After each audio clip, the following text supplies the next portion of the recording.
اعوذ باللہ من الشیطان الرجیم بسم اللہ الرحمن الرحیم رب اشرح لی صدری ویسر لی امری واحلل عقدۃ من لسانی یفقہوا قولی آمین یا رب العالمین۔ آج کی پہلی آیت کا شان نزول کچھ اس طرح سے حضرت ابن عباس تفسیر مکہ میں بیان کرتے ہیں کہ آپ صلی اللہ علیہ وآلہ وسلم کے زمانے میں 3 آدمی ایک تجارتی سفر پہ روانہ ہوئے۔ ایک حضرت بدیل بن برقہ خزاعی، دوسرے تمیم داری اور تیسرے عدی بن بدہ۔ معروف العرفان میں عدی بن زید کا نام ہے اور ذخیرۃ الجنان میں عدی بن بدہ۔ یہ دونوں سب عیسائی تھے مگر بعد میں دونوں مسلمان ہو گئے۔ بہرحال یہ تینوں حضرات شام میں تجارت کے لیے سفر پہ روانہ ہوئے۔ جب شام کے علاقے میں پہنچے تو حضرت بدیل بن برقہ بیمار ہو گئے اور بیماری ایسی تھی کہ وہ سمجھ گئے کہ اب وہ جان پر نہیں ہو سکیں گے، اب ان کو زندگی کی کوئی امید نہیں رہی تھی۔ تو انہوں نے اپنے تمام سامان کی فہرست تیار کی اور وہ فہرست سامان میں چھپا کے رکھ دی، اور حضرت تمیم داری اور عدی بن بدہ کو گواہ بنا کر یہ وصیت کی کہ یہ میرا سامان میرے اہل خانہ کو پہنچا دینا۔ جب یہ لوگ واپس آئے تو انہوں نے یہ سامان ان کو پہنچا دیا، اور جب سامان میں سے انہوں نے فہرست دیکھی تو اس میں ایک چاندی کا پیالہ جس پہ سونے کے نقش و نگار بنے ہوئے تھے وہ غائب تھا۔ انہوں نے ان سے سوال کیا اس چاندی کے پیالے کے بارے میں، تو انہوں نے کہا کہ ہم نے ایسا کوئی پیالہ سامان میں نہیں دیکھا۔ کچھ عرصے بعد بدیل بن ورقہ کے عزیزوں میں کوئی شادی تھی، تو جب سنار کے پاس گئے تو وہاں پر انہوں نے اتفاقاً وہ چاندی کا پیالہ دیکھ لیا۔ دریافت کیا تو سنار نے بتایا کہ یہ تمیم داری اور عدی بن زید یا عدی بن بدہ نے ان کو بیچا ہے۔ بات کھل گئی اور پھر یہ لوگ اپنا مقدمہ لے کر آپ صلی اللہ علیہ وآلہ وسلم کی عدالت میں پیش ہوئے۔ تو آپ صلی اللہ علیہ وآلہ وسلم نے فرمایا کہ میت کے جو قریبی وارث ہیں کیا وہ قسم اٹھانے کے لیے تیار ہیں کہ ان دونوں نے خیانت کی ہے اور یہ پیالہ واقعی ہمارا ہے؟ اہل خانہ نے کہا کہ ہمیں یقین ہے کہ پیالہ ہمارا ہے اور ہم قسم اٹھانے کو تیار ہیں۔ چنانچہ عصر کی نماز کے بعد قسم لی گئی اور وہ پیالہ ان کے حوالے کر دیا۔ تو اللہ پاک فرماتے ہیں یا ایھا الذین آمنوا، اے لوگو جو ایمان لائے ہو، شہادت بینکم، گواہی تمہارے درمیان، اذا حضر، کہ جس وقت آ جائے، احدکم الموت، تم میں سے کسی ایک پر موت، حین الوصیۃ، وصیت کے وقت، تثنان ذوا عدل منکم، 2 گواہ ہوں انصاف والے تم میں سے، یعنی مومن ہو اور اس بات پر کہ یہ سامان میرا ہے اور یہ میری وصیت ہے میرے اہل خانہ کو پہنچا دینا۔ او آخرانی، یا 2 اور ہوں من غیرکم، تمہارے علاوہ، یعنی اگر غیر مسلم بھی ہیں تو وہ بھی گواہ بنائے جا سکتے ہیں، لیکن کب گواہ بناتے ہیں کہ ان انتم، کہ اگر ہو تم ضربتم فی الارض، سفر کرو زمین میں، فاصابتکم،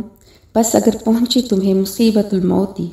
موت کی مصیبت، تحبسونہما، تو تم ان دونوں کو روکو، من بعد الصلاۃ،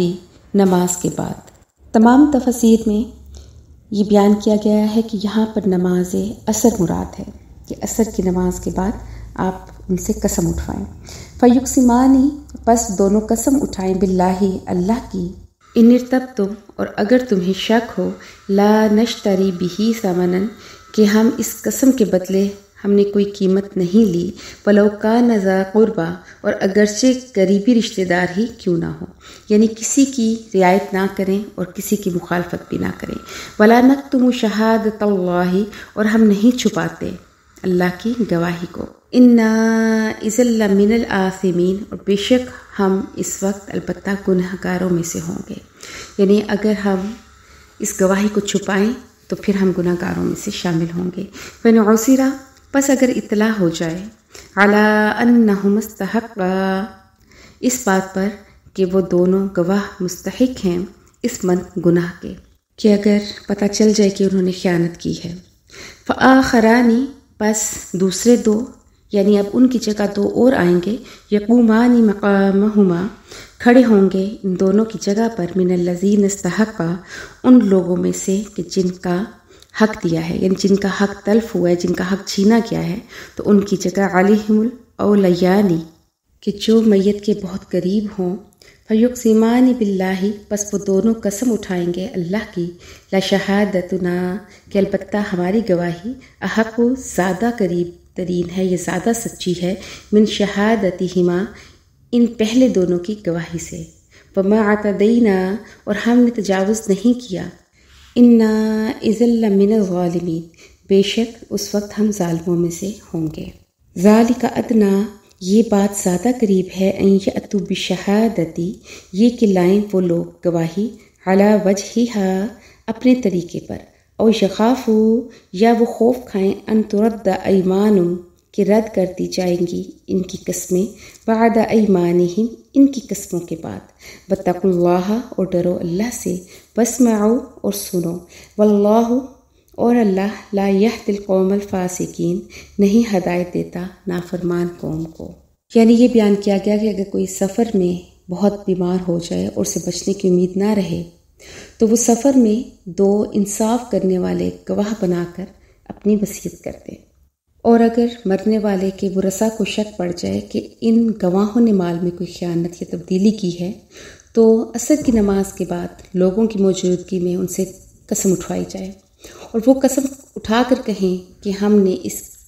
چیز کے بدلے کوئی دنیاوی فائدہ نہیں حاصل کیا، اور اگر کسی کو شک ہو کہ وہ قسم سچ نہیں اٹھا رہے تو اب ان کی جگہ دوسرے دو گواہ وارثوں کی طرف سے قسم اٹھائیں گے۔ تو اللہ نے یہ حق میت کے وارثوں کو کیوں دیا کہ وہ گواہی دے سکتے ہیں کہ فلاں نے ہمارا حق مارا ہے؟ تو اس کی یہ وجہ ہے کہ اس طرح ان کو یہ معلوم ہوگا کہ اگر ہماری قسم پر ان کو شک ہوا اور وہ رد کر دی گئی تو پھر ان کو مال بھی دینا پڑے گا، اور پھر ان کی بدنامی بھی الگ ہے، کیونکہ اور پھر سب سے بڑا نقصان کہ ان کی جھوٹی قسم بھی ضائع ہو جائے گی، کہ گناہ بھی اٹھا لیا اور بدنامی بھی اٹھا لی اور مال بھی نہیں ملا۔ اب اگلی آیت میں میدان حشر میں اللہ پاک تمام مخلوق کو اکٹھا کریں گے، اللہ کی عدالت قائم ہوگی، اور تمام انبیاء سے بھی سوال کیا جائے گا کہ میں نے تمہیں اپنی امتوں کی طرف مبعوث کیا تھا کہ میرے احکام ان تک پہنچاؤ، تو لوگوں نے تمہیں کیا جواب دیا تھا؟ اللہ پاک فرماتے ہیں یوم یجمع اللہ الرسل، کہ جس دن اللہ اکٹھا کرے گا پیغمبروں کو، فیقول، پس فرمائے گا، ماذا اجبتم، کہ تمہیں کیا جواب دیا گیا تھا۔ کوئی بھی چیز اللہ سے چھپی ہوئی نہیں ہے، لیکن اللہ پاک پیغمبروں کی زبانی سننا چاہیں گے۔ تو قالوا، وہ پیغمبر کہیں گے، لا علم لنا، ہمیں کچھ علم نہیں ہے، انک انت، بے شک تو، علام الغیوب، پوشیدہ باتوں کو جاننے والا ہے۔ حضرت عبداللہ بن عباس رضی اللہ عنہ سے منقول ہے کہ وہ فرماتے ہیں کہ جب اللہ پاک پیغمبروں سے فرمائیں گے ماذا اجبتم، کہ تمہیں کیا جواب دیا گیا، تو پیغمبر کہیں گے، اے اللہ، تیرے تفصیلی اور محیط علم کے مقابلے میں ہمارا محدود علم نہ ہونے کے برابر ہے، انک انت علام الغیوب، کہ تو ہی پوشیدہ باتوں کو جاننے والا ہے۔ اس کے علاوہ تفسیر ابن جریج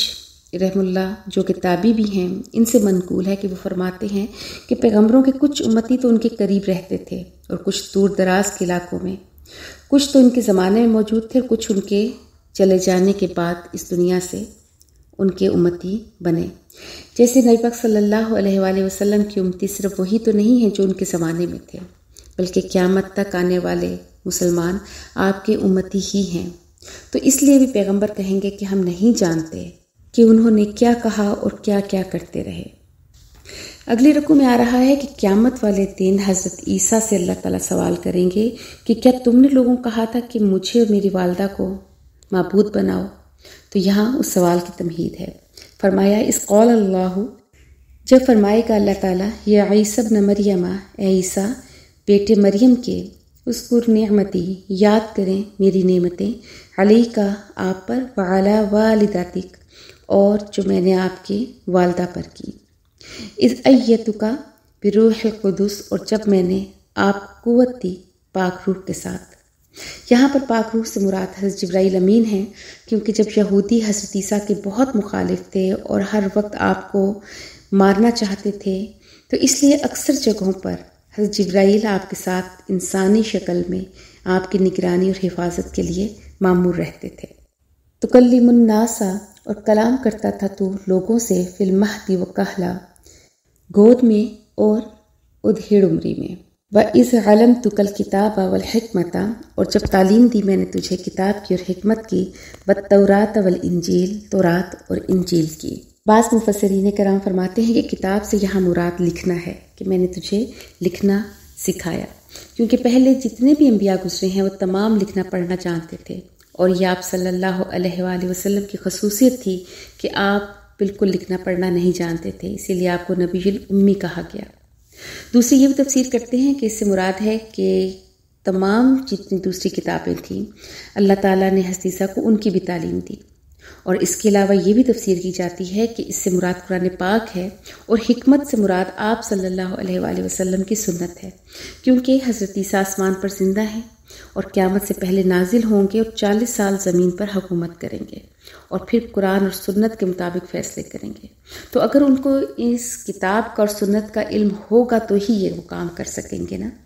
اب آگے کچھ حضرت عیسیٰ کے معجزات کا ذکر ہے، جسے اللہ نے فرمایا وَإِسْتَخْلُقُ مِنَ الطِّینِ، اور جب تم بناتے تھے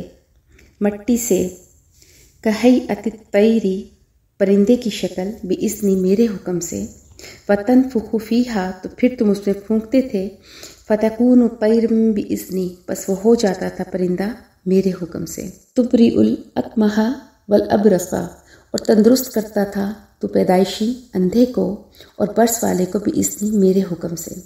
تُخْرِجُ الْمَوْتَى، اور تم نکالتے تھے یا تم زندہ کرتے تھے مردے کو، بِإِذْنِ، میرے حکم سے، اِذْ کَفَفْتُ، اور جب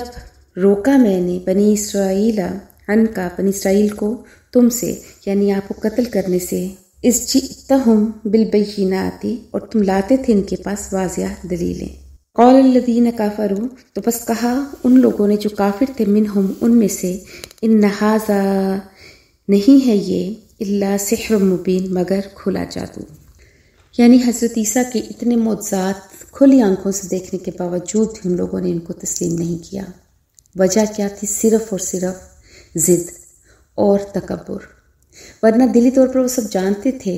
اور سمجھتے تھے کہ یہ حقیقت ہے، یہ اللہ کے نبی ہیں اور یہ معجزات اللہ کے حکم سے ان کے ہاتھ پر صادر ہو رہے ہیں۔ جیسے میں نے اکثر یہ کہا کہ تکبر کی یہ علامت ہے کہ آپ حق بات کو اگر تسلیم نہ کریں